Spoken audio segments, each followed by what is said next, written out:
오늘은 특별히 학부모 기도회로 저희가 모였습니다. 1년에 3차례 새로운 학기가 시작되기 전, 새로운 학년이 시작되기 전에, 그리고 입학을 앞두고, 그리고 2학기가 시작되기 전에, 그리고 수학 능력 시험이죠. 11월 달에 시험을 앞두고 이렇게 3차례 학부모 기도회로 모여서 우리가 다음 세대, 우리 자녀들, 손주들, 우리 교회 학교를 위해서 기도하며 나아가게 될 것입니다. 새학기를 맞이하는 학생들 60%가 새학기 증후군을 겪는다라고 합니다. 10명 중 6명이죠. 바로 새로운 환경과 낯선 사람들을 만나면서 큰 스트레스를 받는 것입니다. 이제 다음 주면 아이들이 학교에 입학하죠. 새 학년, 새로운 학기를 시작하게 될 것입니다. 그런데 아침에 일어나자마자 내 자녀가 머리가 아프다고 하고 배가 아프다라고 말할 때, 그래서 도저히 오늘 학교 못 가겠다라고 말할 때 이 새학기 증후군이 온 것이죠. 심한 경우에는 틱장애가 나타나기도 한다고 합니다. 이것은 초, 중, 고를 넘어서 심지어 요즘에는 대학생들도 새학기를 맞이할 때 이 새학기 증후군을 겪는다라고 말하고 있죠. 새학기 증후군은 자녀들뿐만 아니라 부모들도 겪습니다. 부모들은 어떻게 겪습니까? 자녀가 학교에 잘 적응할지 걱정이 됩니다. 불안하죠. 학업은 잘 따라갈 수 있을까? 정말 내 아이 똑똑한데, 그런데 새로운 사람들 만나면서 선생님 앞에서, 또한 친구들 앞에서 과연 잘 사귈 수 있을까? 하루 종일 자녀 생각이 떠나질 않습니다. 한 학기 내내 자녀 생각에 불안하고 걱정하고 기도가 절로 나오는 것이죠. 모든 신경이 곤두서 있게 되는 것, 바로 부모들도 새학기 증후군을 겪는다라고 말할 수 있습니다.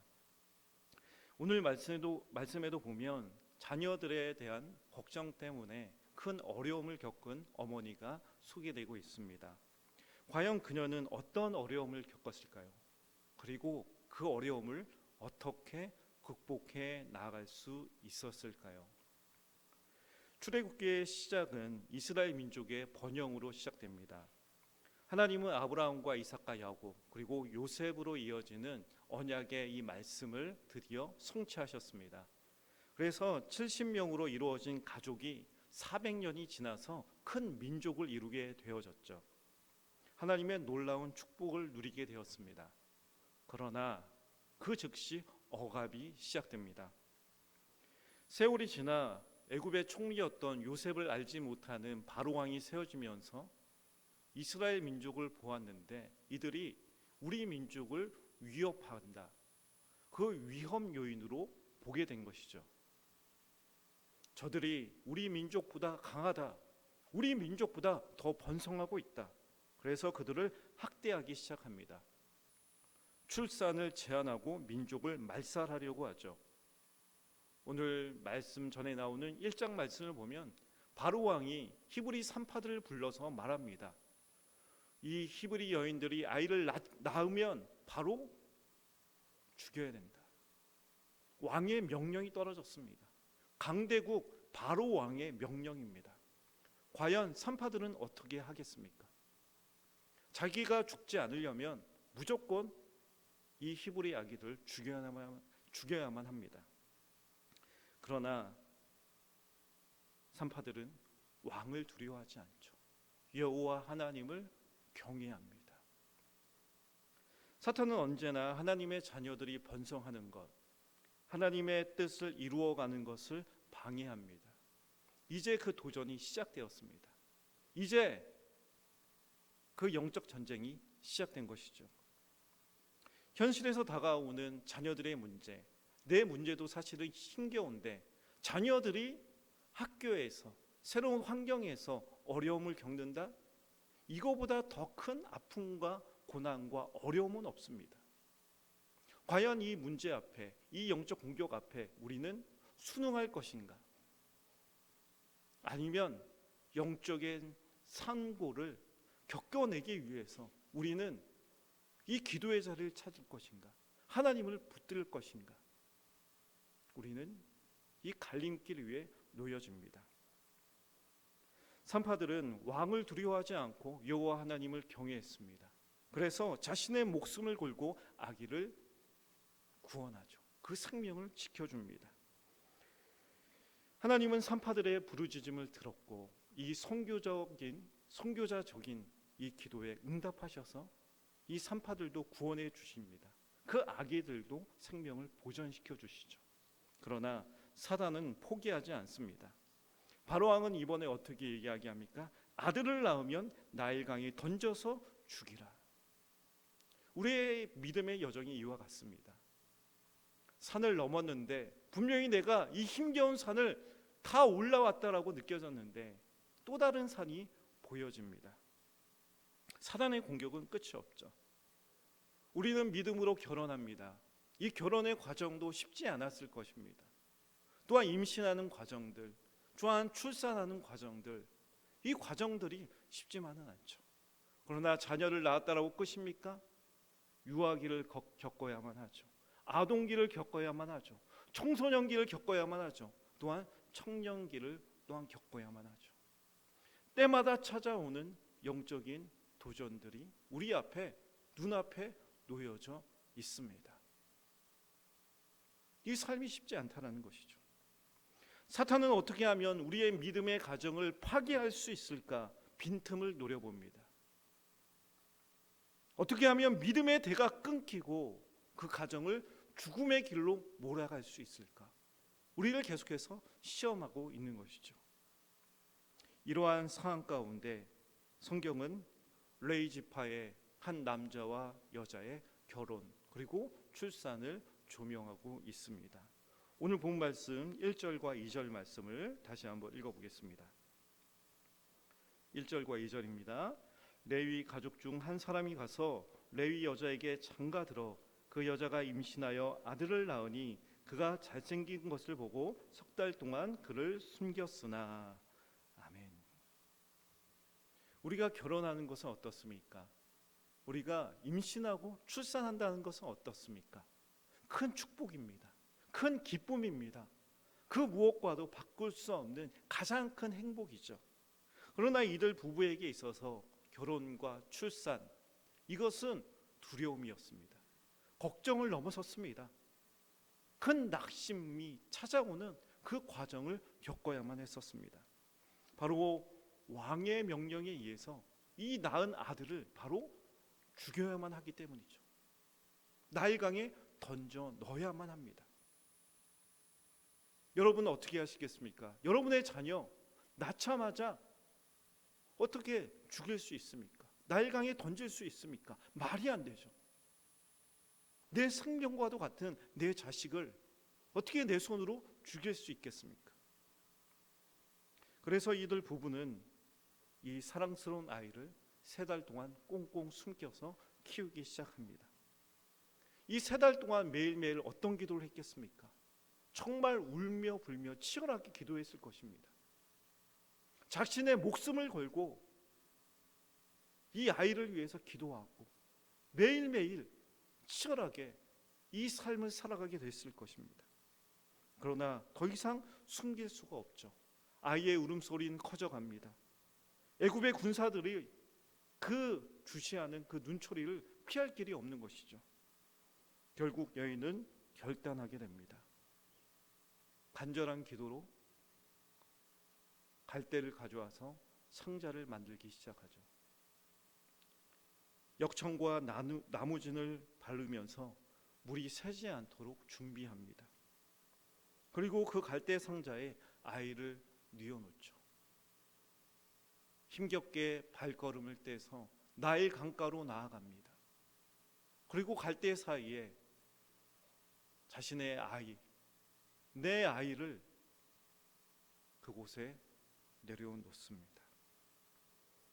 아이의 엄마의 눈은 그 갈대 상자에서 떨어질 수 없었을 것입니다. 내 아이, 내 아들, 내 자녀. 그렇게 그녀는 자신의 자녀를 하나님 손에 맡겨드리죠. 하나님께서 이 아이의 생명을 구원해 주시기를, 이 죽음에서 건져내 주시기를 간절히 마음속에서부터 기도하며 눈물을 흘려가면서 그 아이를 바라봅니다. 성경에서 말하고 있는 갈대 상자는 히브리어로 테바입니다. 바로 노아의 방주에서 쓰인 방주와 동일한 뜻을 가지고 있습니다. 방주. 이 죽음과 심판 가운데서 하나님은 방주를 만들어 주십니다. 바로 구원의 그 방주. 이 방주만 있다면 생명을 구원할 수 있고 이 죽음에서 건져냄을 받을 수 있다라는 것. 하나님 아버지의 마음을 담아서 이 여인은 이 방주 안에 자신의 아이를 들여보내고 하나님 손에 맡겨 드리는 것이죠. 바로 하나님만이 구원자이심을 믿음으로 고백하며 자신의 아이를 맡기는 것입니다. 오늘날 우리는 이 여인과 같이 세상의 거친 물결 앞에 우리의 아이들을 양육해 가야만 합니다. 세상의 가치관이 우리 앞에 큰 파도로 밀려오고 있습니다. 과연 우리는 어떠한 가치관을 가지고 자녀를 양육해야만 하는가? 세상의 가치관, 이 땅의 가치관, 아니 나는 성경적 가치관, 기독교 가치관을 가지고 내 아이를 키워야지. 여러분, 강하게 공격해오는 바로의 명령과 같이 우리는 그 아이를 세상에 그 나일강에 던져버려야 할지, 아니면 눈물의 기도로 만든 이 갈대 상자 안에, 이 테바 방주 안에 내 아이를 넣고 주님의 손에 맡겨드려야 할지 선택을 해야 되는 것이죠. 우리가 먼저 알아야 될 것은 하나님께서는 우리에게 하나님의 자녀를 맡겨주셨다는 것을 인정해야 된다는 것입니다. 내가 낳은 자녀입니다. 내 피입니다. 내 유전자가 있습니다. 그러나 하나님께서 태초부터 이 아이를 조성했다는 사실, 나를 닮은 자녀이지만 하나님의 형상을 가진, 하나님의 영광과 아름다움이 담겨져 있는 이 자녀임을 우리는 인정해야만 합니다. 그러므로 우리는 자녀에 대한 주권과 계획을 하나님께 맡겨드려야 되죠. 내 자녀니까 내 마음대로 할 거야. 나에게 권리가 있어. 나에게 계획이 있어. 나에게 뜻이 있어. 그러니까 너는 날 따라와야 돼. 내가 가르치고자 하는 대로 넌 따라와야 돼. 그것이 아니죠. 갈대 상자를 만들고 역청과 나무진을 칠한다는 것은 무엇입니까? 하나님의 진리의 말씀 안에 이 갈대 상자를 만들고 기도 안에서 하나님의 주권을 인정하면서 하나님의 뜻과 계획을 구하면서 내 아이를 하나님의 손에 맡겨드리는 과정입니다. 아이의 엄마 요게벳은 자신의 품 안에 꽁꽁 숨겨 놓지만은 않았습니다. 내 품의 아이, 내가 이 아이를 지킬 수 있어. 나만이 내 목숨을 걸고 이 아이를 지킬 거야. 그것이 아니었죠. 내가 하는 것이 아니라 하나님의 자녀인 이 아이를 기도하며 믿음으로 주님께 맡겨드립니다. 믿음으로 나의 품에서 내려놓고 하나님께 올려드리는 고백을 하고 있었던 것이죠. 하나님은 우리의 부르짖음을 들으시고 은혜를 베풀어 주시는 분이십니다. 자, 이제 어떤 은혜의 역사가 펼쳐집니까? 본문 4절과 5절 말씀을 우리 함께 보겠습니다. 그의 누이가 어떻게 되는지를 알려고 멀리 섰더니 바로의 딸이 목욕하러 나일강으로 내려오고 시녀들은 나일강가를 거닐 때에 그가 갈대 사이에 상자를 보고 시녀를 보내어 가져다가. 아멘. 엄마의 손에서 내려진 이 아이, 놀랍게도 바로의 딸이 이 아이를 거두게 됩니다. 어떻게 이럴 수가 있을까요? 자신의 동족이 아니라 히브리 여인의 아기임을 그녀는 알아챘습니다. 그렇다면 어떻게 해야 됩니까? 아, 우리 애굽인이 아니구나. 히브리 사람의 아이구나.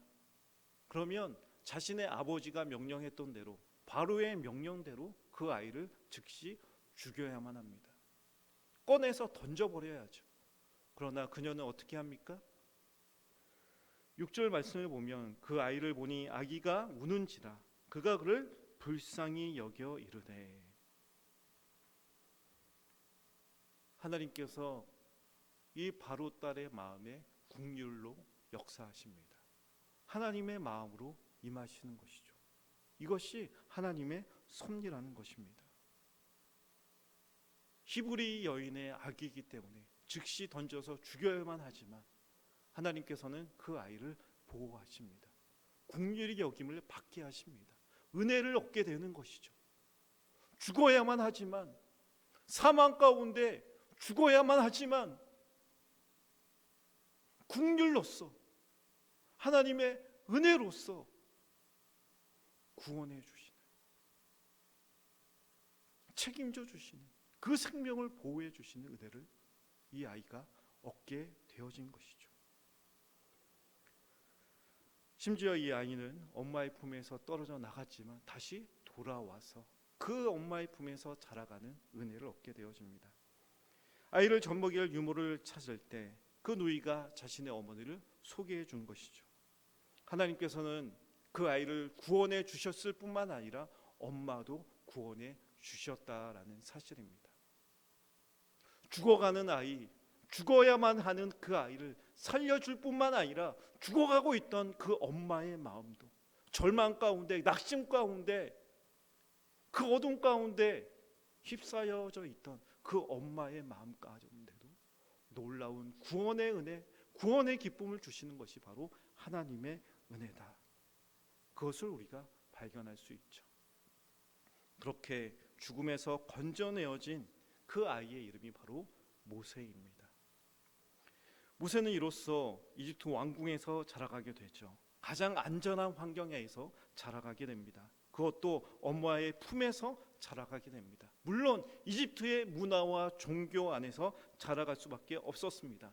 그러나 그의 어머니 요게벳을 통해서 이스라엘 민족의 정체성을 갖게 되어집니다. 여호와 하나님이 나의 하나님이구나, 그 믿음을 배우면서 성장하게 되죠. 그리고 그가 바로 이스라엘 민족을 구원하게 될 지도자 모세로 성장하게 되어집니다. 이것이 바로 요게벳의 아들, 요게벳의 자녀를 향한 하나님의 선하신 계획과 뜻이었습니다. 오늘날 우리들도 동일한 도전을 받게 되어지죠. 우리는 친모였던 요게벳이 유모가 된 것을 주목해 보아야만 합니다. 친모는 누구인가? 나에게 맡겨진 자식, 친모는 사실 나이지만 진정한 친모는 누구십니까? 아버지 하나님이시죠. 우리는 유모입니다. 친부가 아닙니다. 친모가 아니죠. 우리는 유모일 뿐입니다. 왜요? 하나님의 자녀이기 때문입니다. 우리는 유모로서 내 자녀가 친아버지이신, 진정한 어머니이신 하나님 아버지를 알아가고 믿고 따를 수 있도록 우리는 기도해야 됩니다. 그것을 가르쳐야 될 사명이 우리들에게 있다는 것입니다. 사실 우리가 우리 자녀를 위해서 어떻게 학교까지 다 따라다닐 수 있겠습니까? 그럴 수 없죠. 어떻게 선생님과 친구들 관계를 우리가 설정해 줄 수 있겠습니까? 그럴 수 없습니다. 자녀를 위해서 부모가 어찌 사회생활을 대신해 줄 수 있겠습니까? 그럴 수 없습니다. 그렇다면 우리가 할 수 있는 것은 무엇입니까? 오늘 말씀은 우리에게 도전해 줍니다. 눈물로써, 간절한 믿음으로써 자녀를 위해서 갈대 상자를 만들어라. 내 자녀를 구원하고 싶지 않느냐? 방주를 만들어라. 기도로써, 매일매일 성실로써 하나님 아버지께서 너를 구원해 주실 거란다. 너의 진정한 아버지는 하나님 아버지시란다. 계속적으로 하나님을 알려주고 배우고 성장해 갈 수 있도록 하나님께서 이 아이를 통해, 내 자식을 통해 하나님의 선하고 아름다운 뜻이 이루어지도록 우리는 기도해야 된다는 것이죠. 사실 하나님께서 우리에게 맡겨주신 자녀, 우리도 사랑하지만요, 우리보다 하나님 아버지가 우리의 자녀를 더 사랑하십니다. 우리가 어찌 하나님 아버지보다 더 사랑할 수 있겠습니까? 그럴 수 없죠. 우리보다 더 사랑하시는 분, 내 자녀를 떠나지 아니하고 항상 내 자녀와 동행해 주시는 분, 내 자녀의 기도를 들어주시고 응답해 주시는 분, 내 자녀를 그 죽음에서, 세상의 거친 물결에서 인도해 주시는 분, 바로 여호와 하나님이시다. 그것을 우리가 믿음으로 고백해야 됩니다. 사랑하는 성도 여러분, 이제 다음 주입니다. 며칠 안 남았습니다. 다음 주면 우리 자녀들이 새로운 학교에 입학합니다. 새로운 학기에서 새로운 선생님과 새로운 친구들과 생활하게 될 것입니다. 자녀를 위해서 간절히 기도해 주시길 바랍니다. 이 시간 우리 자녀 손들을 위해서 믿음으로 간절히 이 기도의 갈대상자, 구원의 방주, 그것을 만들어갈 수 있는 저와 모든 성도님들 될 수 있길 바랍니다. 함께 기도하겠습니다. 사랑의 하나님, 저희들을